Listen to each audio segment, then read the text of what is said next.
오늘 2024년의 마지막 이제 주일 예배인데요. 저를 따라해 보시겠습니다. 당신은 고아가 아니라 자녀입니다. 한 번 더 하십니다. 나는 고아가 아니라 자녀입니다. 이전에 제가 참 감동을 많이 받아서 설교 중에 종종 인용하던 온라인상의 스토리가 있습니다. 중국집 사모님의 거짓말이라는 제목이 이야기인데요. 몇 년 전에는 연탄길이라고 하는 그런 좋은 책에 실린 스토리이기도 합니다. 연탄길이라는 책도 너무 감동적인 스토리들이 많아요. 거기에 앞쪽에 부제로 이렇게 되어 있습니다. 우리의 코끝을 찡하게 만드는, 가슴을 찡하게 만드는 그런 주변 사람들의 따뜻한 이야기, 이런 식으로 부제가 되어 있습니다. 그래서 여러분들이 연탄길 시리즈가 1, 2, 3 이렇게 되어 있는데 한번 읽어보시고 또 감동받은 대로 그렇게 삶에서 살아보셔도 참 좋겠다, 그렇게 격려를 해드립니다. 거기에 보시면 이 스토리의 내용이 이렇습니다. 어느 날 저녁인데 초라한 행색을 한 여자아이가 동생 2명의 손을 꼭 붙잡고는 이 식당, 중국집 식당 안으로 들어왔습니다. 아이들이 잠시 쭈뼛쭈뼛 서 있다가 주방에서 가장 가까운 곳에 자리를 잡고는 짜장면을 2그릇을 주문을 합니다. 아이들이 3명인데요. 분명히 3명인데 짜장면은 2그릇만 시켰어요. 그때 철없는 어린 동생이 왜 2그릇만 시키냐고, 언니는 왜 먹지 않느냐라고 물었습니다. 그러자 언니는 낮에 먹은 것이 체한 것 같다고 거짓말을 했습니다. 사실 돈이 넉넉치 않아서 시키지 못한 것인데 그렇게 말을 한 것이죠. 음식이 나오기를 기다리는 동안에 이번에는 둘째가 이런 말을 합니다. 우리에게도 엄마 아빠가 있었으면 얼마나 좋을까. 저렇게 같이 저녁도 먹고 대화도 나누고 참 좋을 텐데. 이 말을 듣던 언니는 아무 말도 하지 못한 채 고개를 푹 숙이고는 그저 흐느끼며 울기 시작했습니다. 이것을 지켜보고 있던 중국집 사모님이 주방에서 뛰쳐나오면서 이렇게 외쳤습니다. 얘들아, 참 오래간만이야. 너희들 나 모르겠니? 돌아가신 너희 엄마 친구잖아. 너희들이 어려서 기억이 잘 안 나는지 모르겠지만 아줌마는 너희 엄마와 참 친하게 지냈단다. 그러고는 짜장면 3그릇을 아이들에게 주고 거기에 얹어 탕수육까지 한 접시를 아들에게 내놓으면서 마음껏 먹으라고 그렇게 했습니다. 그러자 체했다던 언니를 비롯해서 그 3아이가 정신없이 음식을 먹기 시작했어요. 음식을 다 먹고 나갈 때쯤에는 사모님이 돈을 받지 않고 한 말씀을 더합니다. 언제든지 짜장면을 먹고 싶으면 와. 이 아이들이 나간 후에 남편 되는 중국집 주인분이 자기 아내에게 묻습니다. 쟤네들 누구 집 아이들이야? 사실은 나도 모르는 아이들이에요. 그런데 엄마 아빠가 없다고 하니 그냥 주면 상처를 받을 것 같아서 내가 저 아이들 엄마의 친구라고 거짓말을 한 거예요. 어제 이 스토리를 다시 꺼내서 읽게 되는데 제가 순간 콧날이 시큰해지고 눈물이 핑 도는 것을 느꼈습니다. 여러 번을 읽을 때인데 1년에 한 번 정도는 다시 되뇌이는 그런 스토리인 것 같은데도 여전히 저에게 감동을 주는 스토리, 가슴 뭉클한 그런 이야기죠. 이 스토리가 많은 사람들에게 큰 감동을 주는 이유는 단순히 짜장면 3그릇을 공짜로 주었기 때문이 아닐 것입니다. 엄마 아빠가 없는 그 고아들의 아픔을 충분히 이해해주고 또 그 마음의 상처를 어떻게든 주지 않기 위해서 배려하는 그런 따뜻한 여 사장님의 모습이 큰 감동을 끼친 것이 아닐까. 오늘날 뉴스를 틀어보면 온통 어두운 스토리들로 가득하잖아요. 사실 안 보고 싶을 정도죠. 그런데 이런 따뜻한 사랑과 배려가 남아있다면 아직은 살만한 세상이지 않겠습니까? 아무리 버려지고 상처받은 인생이라도요, 도와주고 세워주고 회복시켜준다면 다시금 일어나서 당당하게 세상을 살아갈 수가 있는데요. 그런데 안타깝게도 이 세상을 둘러보면 여전히 고아와 같이 살아가는 인생들이 참 많다라는 것입니다. 육신의 부모 없이 부모가 누구인지도 모른 채 자란 그런 사람을 고아라고 말을 하긴 하는데요, 사실은 영적인 부모 없이, 영적 부모가 없어도 그가 누구인지조차 모른 채 자란 사람은 제가 보니까 더 심각한 영적 고아인 것입니다. 그러다 보니까 제대로 사랑받지도 못하고 케어받지도 못하고 영적인 외톨이로 혼자서 그렇게 고립되어서 외롭게 힘겹게 살아가는 이 세상의 수많은 고아들, 이와 같이 사랑받지 못하고 케어받지 못하고 냉대와 서름 가운데 힘겹게 살아가는 그 인생들에게 진짜 필요한 게 무엇일까? 저는 그것이 짜장면 한 그릇도 아니고 빵 한 덩어리나 쌀 한 줌이 아니라고 생각합니다. 그들 모두에게 필요한 것은 진정한 사랑입니다. 친구에게서, 심지어 부모나 형제나 자매에게서조차 받을 수 없는 깊은 차원의 그 사랑이 그들 모두에게 필요한 것입니다. 그레그 넬슨이라는 분이 작곡한 한국어 번역곡 중에 매일 스치는 사람들이라는 참 좋은 곡이 있습니다. 송정민 씨가 불렀죠. 그 가사를 보면 이런 내용이 담겨져 있습니다. 매일 스치는 사람들, 내게 무얼 원하나, 공허한 그 눈빛은 무엇으로 채우나, 모두 자기 고통과 두려움 가득 감춰진 울음소리. 저는 이것이 수많은 세상의 고아와 같이 살아가는 자들의 그 삶을 제대로 진단하고 보여주는 가사라고 생각합니다. 그런데 여러분, 이러한 고아와 같이 살아가는 자들에게 진짜 필요한 게 무엇일까? 그 대답이 그 곡의 후렴에 이렇게 적혀 있습니다. 그들은 모두 주가 필요해. 깨지고 상한 마음 주가 여신해. 그들은 모두 주가 필요해. 모두 알게 되리 사랑의 주님.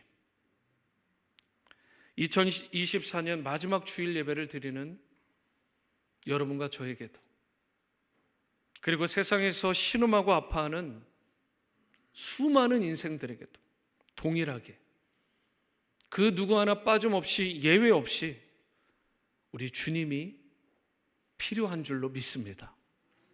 이 세상에 많은 부모들이 있고요, 많은 사람들이 있는지 모르지만 저와 여러분들을 끝까지 붙들어 주시고 포기하지 않으시며 인도하시고 책임져 주실 아빠, 아버지가 우리에게 반드시 필요합니다. 우리가 진정 아빠, 아버지가 되시는 하늘 아버지를 만날 때에 참된 사랑을 받아 누리게 되고 회복되게 되고, 내가 누구인지 자신을 주 안에서 온전히 발견하게 될 뿐만 아니라 주님이 주시는 참된 기쁨과 평강과 만족과 행복감을 충만하게 누리는 인생으로 살아갈 수 있게 됩니다. 더 이상 고아가 아니라 하나님의 자녀로 이 땅에서 당당하게 어깨를 펴고 살아가게 되는 것입니다. 저는 바라기로 오늘 이 예배를 통해서 이러한 은혜와 축복이 여러분 모두에게 임하시게 되기를 주님의 이름으로 축원합니다. 우리가 이와 같이 세상에서 더 이상 고아가 아니라 하나님의 자녀로 당당하게 그렇게 풍성한 삶을 누리며 살아가야 되는데, 우리가 고아가 아니라 하나님의 자녀로 살게 된다면 어떠한 특권, 어떠한 축복을 이 땅 가운데서 누리며 살아갈 수 있게 될 것인가? 오늘 이 부분에 대해 오늘의 말씀을 통해 함께 나누고자 합니다. 첫 번째로, 우리가 고아가 아니라 하나님의 자녀로 살게 되면 예수님의 이름으로 구하면 응답을 받습니다. 예수님의 이름으로 구하면 응답받는다. 13절과 14절 말씀을 보십니다. 너희가 내 이름으로 무엇을 구하든지 내가 행하리니 이는 아버지로 하여금 아들로 말미암아 영광을 받으시게 하려 함이라. 내 이름으로 무엇이든지 내게 구하면 내가 어떻게 하신다고요? 행하리라. 여기서 예수님은 너희가 내 이름으로 무엇을 구하든지 내가 행하겠다라고 분명하게 약속하셨습니다. 그것도 2번씩이나 강조하며 강력하게 약속을 하셨어요. 그렇다면 예수 그리스도의 이름으로 구한다라는 것이 무슨 뜻일까? 예수 그리스도의 이름으로 구한다라는 의미는 내가 단지 기도하는 그 끝에 In Jesus' name we pray, 내가 예수님의 이름으로 기도했습니다 라고 하는 말을 붙이는 정도가 아닙니다. 또는 내가 기도 중에 예수님 들어주실 줄로 믿습니다 라고 말하는 것, 그 이상의 의미를 내포하고 있는 것이 바로 예수의 이름으로 무엇을 구한다라는 거예요. 아더 핑크라는 신학자는 그의 요한복음 강해집에서 이 부분을 이렇게 설명을 합니다.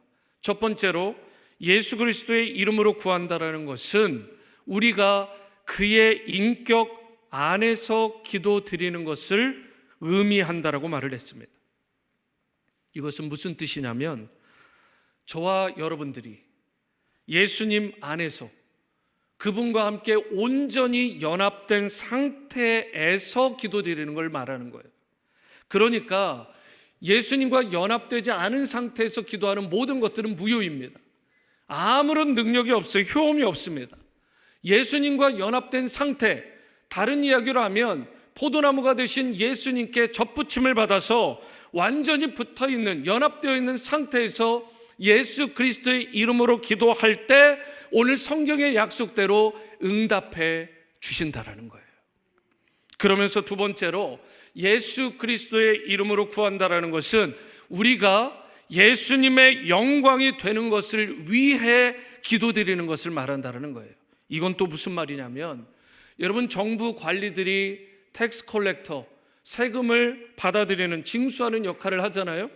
그런데 자신의 호주머니를 채우기 위한 것이 아니라 국가와 백성과 나라를 위한 것이잖아요. 누군가 어떤 단체의 이름으로 재산을 소유하고 있다, 잠깐 맡고 있다, 그것은 개인적인 소유가 아니라 그 단체의 유익을 위한 것이죠. 마찬가지로 우리 하나님 아버지께서 우리에게 기도라는 유산을, 기도라는 채널을 우리에게 주신 것은 단순히 나만 만족하고 나만 배부르게 하려고 주신 게 아니라는 것입니다. 예수님이 구하시는 것을 구하는 것이고, 예수님이 마음에 품고 계신 바로 곧 주님의 뜻을 이루어 드리는 것, 바로 그것이 기도라는 거예요. 우리가 예수님의 영광을 위해서 그렇게 그분의 이름으로 기도할 때 비로소 주님께서 그 부르짖음을 들으시고 응답해 주시는 것입니다. 그래서 야고보서 4장 2절 하반절에서 3절에도 보시면 이렇게 말씀하고 있어요. 너희가 얻지 못함은 구하지 아니하기 때문이에요. 3절이요. 구하여도 받지 못함은 정욕으로 쓰려고 어떻게 해요? 잘못 구하기 때문이다. 잘못된 동기로, 정욕에 매여서 욕심으로 구하게 되면 아무리 구하여도 응답받지 못한다는 것입니다.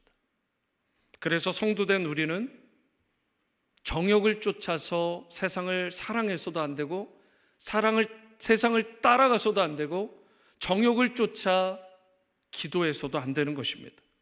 오직 하나님을 사랑해야 되고, 이웃을 사랑하고 섬기며 화평 가운데 선한 동기로 구할 것을 감사함으로 하나님께 아뢰어야 되는 것입니다. 그런데요, 우리가 야고보서 4장 2절 하반절에서 한 가지 더 기도의 중요한 의미와 원리를 놓치지 말아야 될 것이 있습니다. 2절 하반절 한번 보십니다. 너희가 얻지 못함은 왜 그렇대요? 구하지 아니하기 때문이다. 우리가 2024년 한 해를 마무리하는 이 중요한 시점에 이 말씀이 우리에게 울림이 되었으면 좋겠습니다. 정말 나는 하나님 보시기에 기도하는 자로 섰었나? 온전히 주님의 뜻을 구하며 간절히 부르짖어 기도하는 자로 나아갔는가?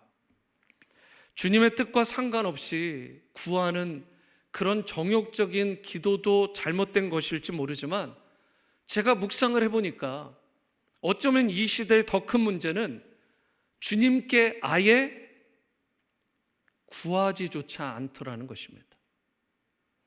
제가 얼마 전에 한국에 내노라 하는 그런 버라이어티 쇼, 토크쇼에 어떤 사람이 하나 나온 걸 봤어요. 어렸을 때 아역 배우였는데 나중에 무당이 되었어요. 작두를 타는 모습, 거기서 펑펑 우는 모습, 점괘를 하는 모습이 여과 없이 아이들과 온 가족이 보는 그 프로그램에 올려진 거예요. 세상이 이렇게 혼탁해졌구나. 그런데 안타까운 건 믿는 자들 또한 주님께 구하지는 않으면서 그런 것들이 있게 되면 혹하더라는 것입니다. 타로점을 보고 신문에 있는 오늘의 운세를 보고 날짜에 매여가지고 이사조차 제대로 하지 못하고 운명 사주 팔자를 보고, 여러분 이것이 진정 주님이 원하시는 크리스천의 모습일까요? 오늘 주님께서 이렇게 말씀을 하시는 거예요. 너희가 얻지 못하는 것은 정욕으로 인해서 그렇게 구하기 때문도 있지만 아예 너희들의 가장 큰 문제는 구할 것을 구하지조차 않는다라는 것, 나를 신뢰하지 않는다라는 것, 나를 믿고 의지하지 않는다라는 것. 주님께서 반드시 말씀하신 거예요. 주님의 뜻에 순종하는 가운데 기도만 하면 엄청난 기적과 역사를 베풀어 주시는데 문제는 그런 기대조차, 그런 소망조차 없지는 않은지. 하루에 식사 기도를 빼고 나면 우리는 기도를 과연 몇 분이나 하는지, 그렇게 1년을 보내오지는 않았는지. 오늘 본문에서 예수님은 분명 내게 구하면 내가 행하리라고 말씀을 하셨잖아요. 주님의 약속의 말씀은 변하는 법이 없습니다. 영원한 효험을 가지고 계세요. 우리 주님은요, 기도하는 교회, 기도하는 가정, 기도하는 성도, 기도하는 자녀들을 주목하시고요, 그들에게 주님의 뜻을 이루시고 기적과 역사를 베풀어 주십니다. 그렇기 때문에 여러분과 제가 정말 주님이 기뻐하시는, 그렇게 베풀어 주시는 그 축복을 풍성하게 누리길 원한다면 마땅히 기도의 자리로 나와야 됩니다. 기도의 자리에 나와서 예수 그리스도의 이름으로 부르짖어 기도할 때 그때 하늘 문이 열리는 역사가 일어나고 주님으로부터 최고, 최상의 선물을 받아 누릴 수 있게 되는 것입니다. 바로 그래야 여러분과 제가 더 이상 고와 같이 살아가지 아니하고 하나님의 자녀답게 당당하고 기품 있고 능력 있게 축복된 삶을 살아갈 수 있게 되는 것입니다. 역대상 4장 10절에 보시면 야베스의 기도로 알려진 기도문이 있는데요, 이 부분은 함께 읽어보겠습니다. 시작. 야베스가 이스라엘 하나님께 아뢰어 이르되 주께서 내게 복을 주시려거든 나의 지경을 넓히시고 주의 손으로 나를 도우사 나로 환난을 벗어나 내게 근심이 없게 하옵소서 하였더니 하나님이 그가 구하는 것을 허락하셨더라. 여기에 나의 지역을 넓히시라는 말이 예전에 나의 지경을 넓혀달라는 내용으로 번역이 되어 있었어요. 이게 많은 분들이 사실은 암송하시던 그런 구절입니다. 브루스 윌킨스라는 사람이 이런 책을 썼었죠. 이 야베스의 기도. 엄청난 베스트셀러죠. 그런데 이 야베스의 기도 가운데 보면 자신에게 복을 주시려거든 뭐라고 되어 있어요? 자신의 지역을 넓혀 주십시오. 자신의 테리토리, 지경을 넓혀달라고 기도를 합니다. 그런데요, 여러분, 이것이 단순히 테리토리, 땅만 넓혀달라는 의미일까요? 그렇지 않습니다. 자신의 생각도 넓혀주시고, 자신의 지혜도, 자신의 능력도, 자신의 믿음도 소망도, 그리고 자신의 사랑의 지격도 넓혀달라는 의미가 이 지역을 넓혀달라는 의미에 있는 것입니다. 이런 의미에서 다가오는 2025년 새해에 우리 교회와 성도님들과 그리고 우리 자녀들의 삶들이, 그 지경이 더욱 넓어지는 은혜와 축복이 있게 되기를 주님의 이름으로 축원합니다. 믿음의 지경, 사랑의 지경, 그리고 소망의 지경이 넓어지고 영적인 것들뿐만 아니라 삶의 영역에 있어서 여러분과 저의 모든 지경이 더 확장되고 넓어지게 되기를 축원합니다. 우리가 하나님의 자녀답게, 자녀로서 우리가 누릴 수 있는 특권 가운데 가장 강력한 것 가운데 하나가 무엇이냐면 바로 그것이 기도예요. 기도는 하나님의 자녀만이 할 수 있는 것입니다. 고아들은요, 하나님께 기도하지도 않을 뿐더러 고아들은요, 기도 자체를 하지 못합니다. 왜 그러냐면 그들은 부르짖을 아빠, 아버지가 없기 때문에 그래요. 영적인 고아들은 그렇습니다. 그것이 얼마나 비참하고 비극적인 일인가 기도하시는 분들은 알 거예요.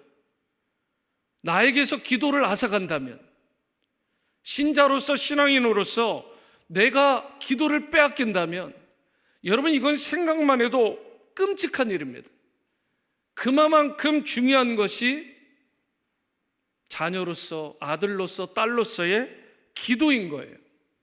그리고 마태복음 6장 32절 하반절에 너희 하늘 아버지께서 이 모든 것이 너희에게 있어야 할 줄을 아시느니라고 말씀을 합니다.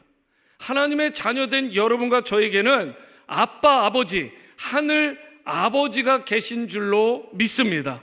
하나님의 자녀된 여러분과 저에게 그렇기 때문에 우리가 더 이상 고아처럼 살 필요가 없어요. 그래서 하늘 아버지의 은총을 이 땅 가운데에서 그저 충만하게 누리며 살아가면 되는 것입니다. 자신의 힘으로 무언가를 해보려고, 물론 노력 자체는 해야 되겠지만 내 힘만으로, 내 의지만으로, 내 경험만으로 무언가를 하려고 그렇게 전전긍긍할 필요가 없는 것입니다. 먹을 양식이 없어서 더 이상 줄일 필요도 없고요, 불안전한 현재와 미래로 인해서 두려워하거나 힘들어할 필요도 없습니다. 아무것도 염려 말고 그 모든 것들이 우리에게 있어야 할 줄을 아시는 하늘 아버지께 부르짖어 기도하실 수 있게 되기를 바랍니다. 그러할 때 하나님께서 약속하신 말씀대로 여러분과 저의 부르짖음에 응답하시고 채워 주실 것입니다. 이러한 은혜와 축복을 풍성하게 누리며 살아가는 하나님의 자녀된 삶 다 살아가시게 되기를 주님의 이름으로 축원합니다. 두 번째로, 우리가 고아가 아니라 자녀로 살면 저를 따라해 보시죠. 성령님이 영원히 함께 하십니다. 성령님이 함께 하시는데 어떻게 함께 하신다고요? 영원히 함께 하신다. 여러분 믿으십니까? 영원히 함께 하시는 성령 하나님. 16절과 17절 말씀을 보십니다. 내가 아버지께 구하겠으니 그가 또 다른 보혜사를 너희에게 주사 영원토록 너희와 함께 있게 하리니 그는 진리의 영이라. 세상은 능히 그를 받지 못하나니 이는 그를 보지도 못하고 알지도 못함이라. 그러나 너희는 그를 아나니 그는 너희와 함께 거하시며 또 너희 속에 계시겠습니다. 오늘 본문인 요한복음 14장에서요, 예수님은 서두에 뭐라고 말씀하셨어요? 내게 구하면 내가 행할 것이라 분명히 말씀하셨잖아요. 그런데 오늘 이어지는 16절과 17절에 누구에 대해서 말씀을 하고 있죠? 보혜사 성령님, 곧 진리의 영이신 성령님에 대해서 말씀을 합니다. 이게 무슨 의미냐면 예수님의 제자가 되는 여러분과 제가 마땅히 구해야 될 중요한, 아주 중요한 기도 제목이 있는데, 그것이 바로 보혜사 성령, 진리의 영이신 성령을 구하는 기도를 해야 된다는 거예요. 여러분, 이 성령을 구하고 계십니까? 보혜사는 헬라어로 그 유명한 파라클레토스입니다. 파라라는 말은 곁에, 옆에, 이런 사이드에 있다라는 말이고요. 그리고 클레토스라는 말은 말하다 또는 부르다, 이런 의미가 있죠. 그래서 이 둘을 합친 합성어 파라클레토스는, 바로 보혜사는 무슨 뜻이 되느냐? 내 곁에서 말씀하시는 분, 내 곁에서 나를 지켜주시고 보호하시고 인도하시는 분, 이런 의미가 여기에 담겨져 있고, 바로 그분이 예수님께서 하늘로 승천하시면서 여기에 있는 여러분과 저를 포함한 모든 믿는 자들에게 보내주신 성령님이신 것입니다. 성령님은 언제나 여러분과 저의 곁에 계시고, 성령님은 언제나 말씀해 주시고, 여러분과 제가 애매히 고난을 당할 때, 비난받고 공격받고 억울한 일을 당할 때 우리를 고아와 같이 버려두지 않으시고요, 보호해 주시고요, 변호해 주시고요, 사랑으로 말씀해 주시고요, 들어주시고요, 위로해 주시는 참 좋으신 성령 하나님이신 줄로 믿으시기 바랍니다. 그렇다면 성령은 어떻게 받을 수 있을까? 사도행전 1장 14절에서 15절 하반절 말씀을 보십니다. 여자들과 예수의 어머니 마리아와 예수의 아우들과 더불어 마음을 같이하여 오로지 기도에 힘쓰더라. 모인 무리의 수가 약 120명이나 되더라. 여러분, 초대교회 120명의 성도들은요, 오로지 무엇에 힘을 썼죠? 기도하기를 힘을 썼습니다. 열흘 동안이나 마가 요한의 다락방에 모여서 오로지 함께 기도하기를 전혀 힘썼어요. 그리고 그 결과로 주어진 것이 오순절 성령 사건, 오순절 성령의 역사였고, 그때부터 바로 초대교회 가운데 놀라운 라이프 기빙, 생명을 주는 역사, 복음 전파의 역사가 왕성하게 일어난 것입니다. 순서로 보면 복음이 전파되기 이전에 성령의 충만함이 있었고, 성령의 충만함이 있기 전에 오로지 기도에 힘쓴 일이 있었습니다. 여러분, 굉장히 스마트하시잖아요, 여러분들이. 제가 질문을 합니다. 복음 전파, 그리고 성령, 그거보다 가장 앞선 것이 뭐예요? 오로지 기도하는 일입니다.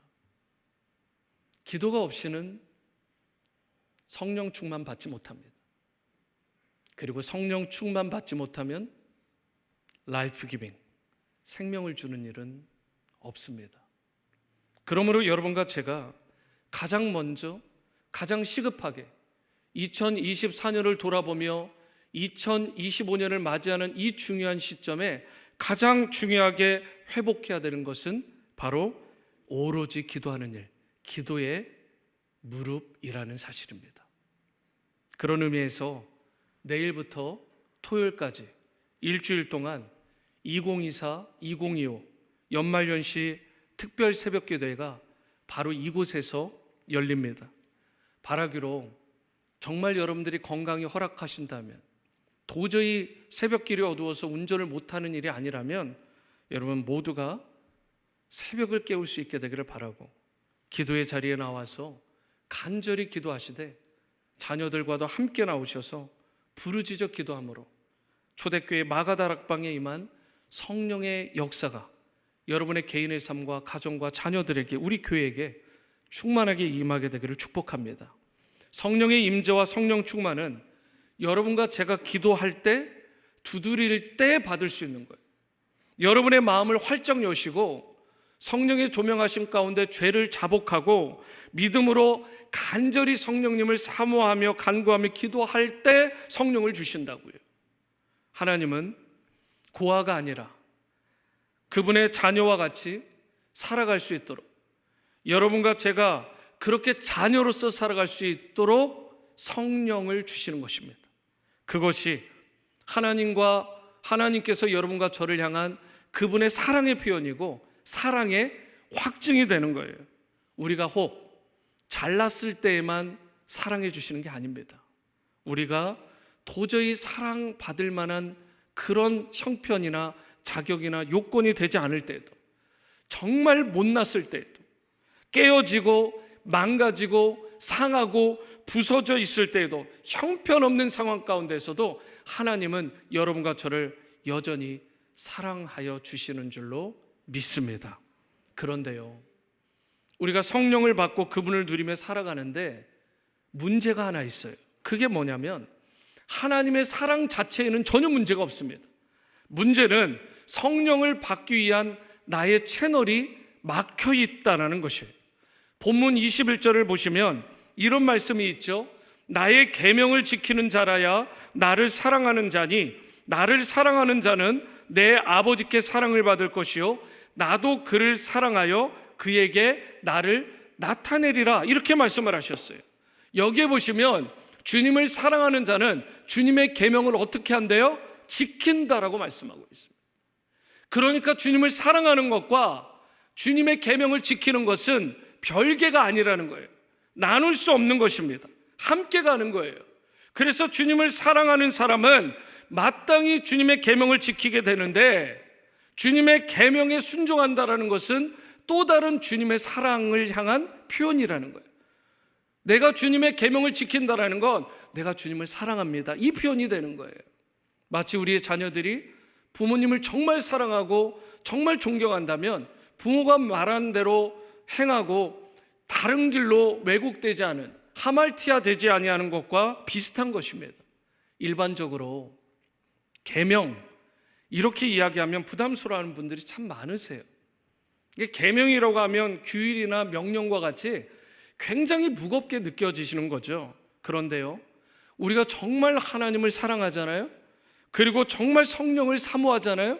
그러면 계명이 더 이상 부담이 되지 않습니다. 무슨 말이냐면 그 계명이 오히려 기쁨으로 다가와요. 계명, 곧 하나님의 말씀에 순종하는 것이 신앙인으로서의 자긍심과 보람과 긍지를 준다라는 것을 느끼게 되는 것입니다. 그래서 하나님의 계명을, 그 말씀을 기쁨으로 지키며 순종하는 데까지 나가는 것입니다. 제가 1년 정도 중남미에서 제 아내와 2000년 초반에 선교를 했습니다. 머시쉽이라는 메디컬쉽에서 1년 동안 선교를 했는데, 거기에 여러 나라들을 돌면서 이제 사역을 했어요. 근데 그 중에 대표적인 나라들 몇 개만 얘기하면 혼두라스, 과테말라, 멕시코, 벨리즈 이런 나라들이에요. 그리고 단기 선교로 파나마 같은 데도 갔습니다. 근데 다 똑같이 공통점이 있어요. 그 공통점이 뭐냐면 하여튼 신호를 안 지켜요. 차들이요, 차선이라는 것이 있는데도 도심에 가면 그래도 좀 있거든요. 그냥 넘나들고요. 거기다가 더 두려운 건 사람들이 인도로 지나가고 있는데 스탑을 안 해요. 그냥 고개 운전하듯이 지그재그로 쌩하고 지나가는데 사람 칠 것 같은 거예요. 그야말로 사람이 차를 피해 다녀야죠. 얼마나 쌩쌩 다니는지. 사람들이 생각할 때, 여러분들 솔직히 그럴 때가 있었잖아요. 법이 없으면 참 편하겠다. 하나님의 계명이 없으면, 율법이 없으면 참 좋겠다. 난 자유로울 거야. 그렇게 생각하실지 모르지만 천만의 말씀입니다. 법이 없으면요, 계명이 없으면 말 그대로 무법천지가 되는 것입니다. 우리의 인생뿐만 아니라 우리 주위 사람들까지 엉망으로 만드는, 그야말로 케이오스가 되는 거예요. 하나님의 계명은 우리의 인생의 빛이 되기도 하고, 그리고 우리 인생의 가이드라인, 좋은 지침이 되는 것입니다.